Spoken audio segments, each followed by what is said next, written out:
Good morning and welcome to 365 Days of Amazing Stories with Theo Mayer. Here we are on day 226, and I'm continuing tales from 1001 Arabian Nights, especially the young man from Baghdad and the lady Zubaida's maid. Now you might remember that our young man had dared all to be with his love. He'd been put in a chest and carried away by a boat down to the dock of the Lady Zubaida where he was unloaded. And the head of the guards wished to see what was inside. He ended up wetting himself and his urine leaked out of the chest, which basically saved him because the lady, his lady, who was quick on her feet, who was quick in wit, said to the guard, "Look, you have spilled. There was a jar of Zamzam water in there, and now you're ruining the clothing." The guard, fearful that he had caused a problem, sent the chests away. But as they were being carried to Lady Zubaida's palace, the caliph himself asked the chests be open. They had to obey. The last chest was his. The lady came again and said, "Open this in the presence of the Lady Zubaida. It's very special." And the caliph agreed. That chest was the first chest carried into the palace, and as soon as it was, the lady unlocked it. The young man got out, and she instructed him to head up the stairway and go into a room and wait, which he did. Now, you can imagine the fear that he lived through. The chest almost being opened twice. His mouth was dry because of the anxiety that he had been feeling. But he waited. The caliph had come in. He had all the chests opened again. And he was actually sat down on the chest the young man had been in. Imagine if he had still been in there when the caliph sat down. Well, he did not have to wait too long before his lady came up and sat with him. His heart, of course, melted. The fear drained away, looking into her beautiful eyes. They spoke. She told him that he had nothing more to fear and that he needed to go down to the meeting place, the place that he would meet with the Lady Zubaida. And she told him where it was, where to go, and said, "May you win me," as she departed. Well, down he went.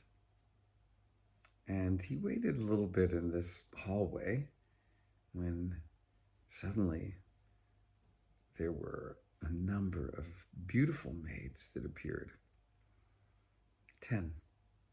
And they were walking side by side directly toward him. And they came in, and behind them were another 20 maidens, and they were maids in waiting of the Lady Zubaida.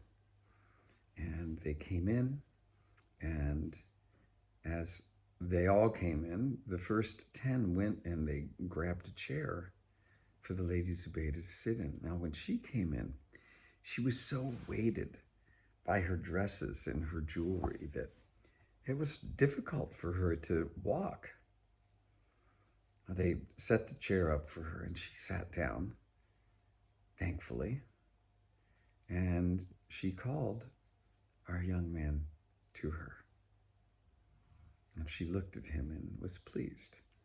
And she called for another chair, and it was placed before her, a little bit to her side. And she spoke with him and asked him questions. And at the end of the interview, she said, My time has not been wasted on this beautiful woman who will become your wife. She has done well.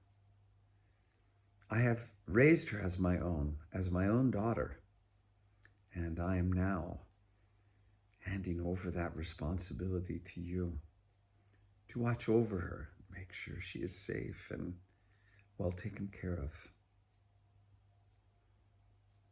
With the joy that I felt was certainly expressed through my face and all of my gestures to the Lady Zubaida.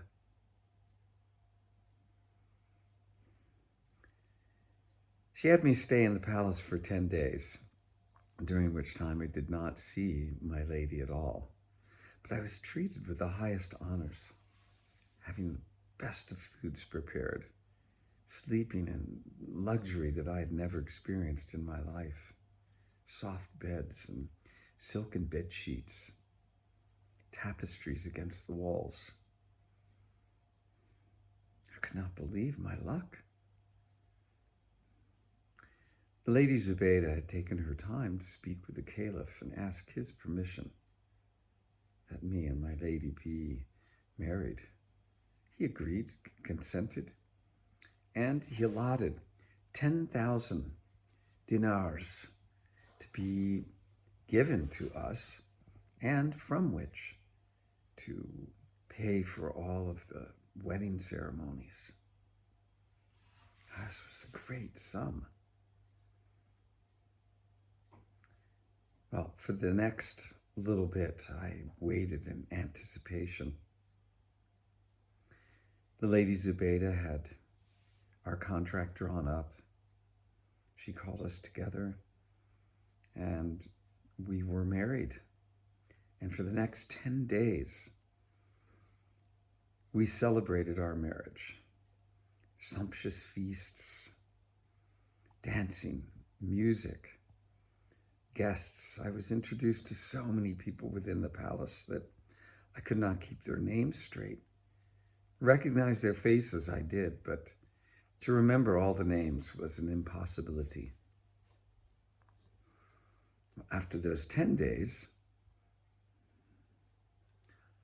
I was taken to the bath, as was my lady, and the night for us to consummate our marriage was upon us. As she was bathing and being taken care of, well, I was taken care of as well, but this was much more of a quick process for me than for her. And after I was cleaned and prepared and ready, a supper tray was brought before me, and one of the dishes that there was a beautiful bowl of ragout. It was made with pistachio nuts and white sugar, rose water, and spiced with cumin. And I fell to that dish as if I had never eaten something so good. After I had finished, I wiped my hands off, forgetting completely to wash my hands.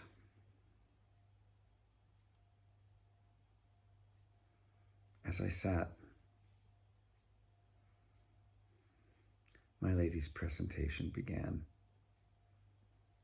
There were musicians and singing women came in. She was presented in one garment, one dress, one outfit after another, looking ever more beautiful and ever more scant in her clothing. Eventually she came to me in almost nothing, the last presentation, and she was led into our bedchamber,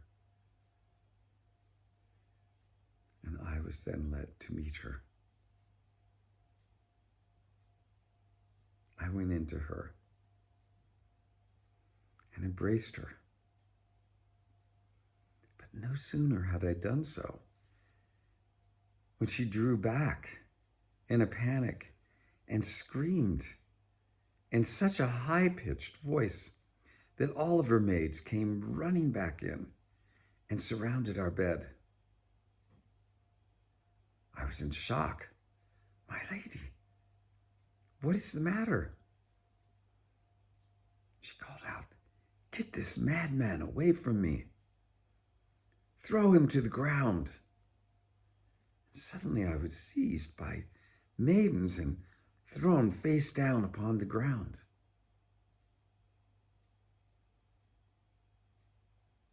Well, we'll leave the story there as Scheherazade did and find out what happens next. Okay, hope you have a good rest of your day. Thanks for joining.